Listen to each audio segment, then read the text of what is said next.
नमस्कार, पहाड़ समाचार देख रहे हैं आप और मैं हूं आपके साथ रंजना रावत। बुलेटिन की शुरुआत बड़ी खबर के साथ करेंगे।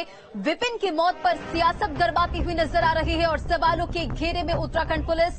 तो बड़ी खबर आपको देहरादून से बताते चले, जहां 5 दिन से इलाजरत विपिन की मौत हो गई है और मौत के बाद सियासत गरमाती हुई नजर आ रही है। सवालों के घेरे में उत्तराखंड पुलिस।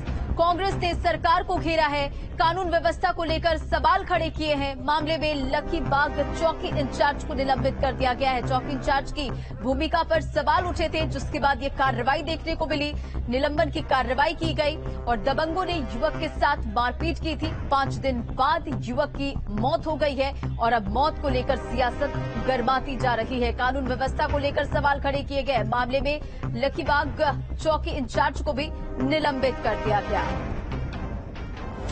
देहरादून पुलिस एक बार फिर से सवालों के घेरे में आ गई है। 23 नवंबर को देर रात छोटे से विवाद में 2 पक्षों में आपसी झगड़ा हो गया, जिसमें 28 साल के चमोली निवासी विपिन रावत के सिर पर गंभीर चोटें आई थी।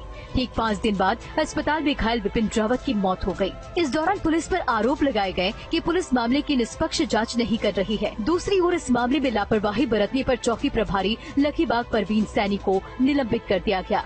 इस मामले में आरोपित को गिरफ्तार कर लिया गया, लेकिन आरोप है कि युवक रसूखदार परिवार से ताल्लुक रखता है। जमानत पाकर आरोपी बाहर आ गया।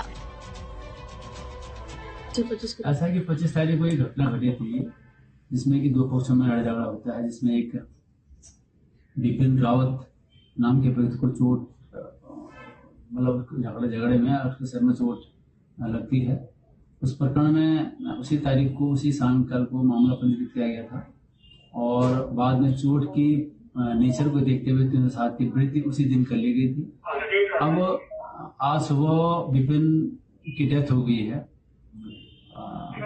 25 तारीख की घटना के बाद से ही जो अभियुक्त थे, उनकी धरपकड़ की कार्रवाई पुलिस ने करी थी, वो मिले नहीं थे। वहीं इस मामले में चमोली के विधायक राजेंद्र भंडारी के साथ सैकड़ों लोग मौके पर पहुंचे और अस्पताल के गेट पर धरना प्रदर्शन शुरू किया। राजेंद्र भंडारी ने पुलिस और कानून व्यवस्था पर सवाल उठाते हुए कहा कि प्रदेश में पुलिस लगातार आरोपियों का साथ दे रही है, लेकिन पीड़ितों को किसी भी प्रकार से न्याय नहीं मिल रहा है।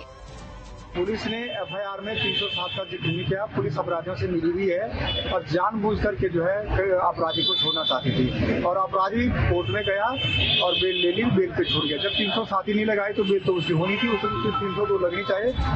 वहीं विपिन रावत की मौत का मामला अब तूल पकड़ता जा रहा है। इस पूरे मामले पर कांग्रेस के प्रदेश अध्यक्ष ने सरकार को घेरते हुए डीजीपी अशोक कुमार को भी हटाने की मांग की है।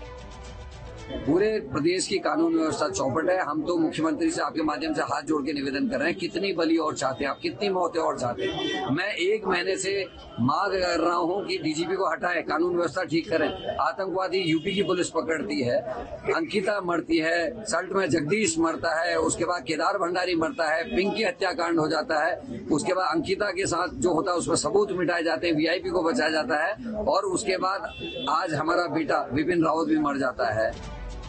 25 नवंबर को प्रिंस चौक के पास हुए झगड़े में युवक की मौत के बाद पहाड़ की राजनीति गरमाई हुई है। साथ ही परिजनों ने विपिन के लिए इंसाफ की मांग की है।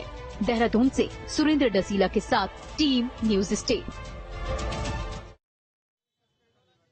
और देख अपडेट के साथ संवाददाता सुरेंद्र डसीला हमारे साथ जुड़ गए। सुरेंद्र, देखिए 5 दिन से इलाजरत विपिन रावत की मौत हो गई और अब मौत के बाद सियासत गरमाती हुई नजर आ रही है। सबसे पहले बताइए कि इस पूरे मामले में क्या कुछ अपडेट है। देखिए रंजना, पूरे मामले में क्योंकि 5 दिन से इलाज चल रहा था विपिन रावत का और तब से सवाल उठ रहे थे कि पुलिसकर्मी जो पुलिस चौकी इंचार्ज थे, इनकी भूमिका संदिग्ध थी और आज जब मौत हुई और इतना ज्यादा हंगामा हुआ तो उसके बाद पुलिसकर्मी यानी जो चौकी इंचार्ज परवीन सैनी है, इनको हटा दिया गया है। हालांकि मुख्यमंत्री को ही इंटरवीन करना पड़ा इसके लिए।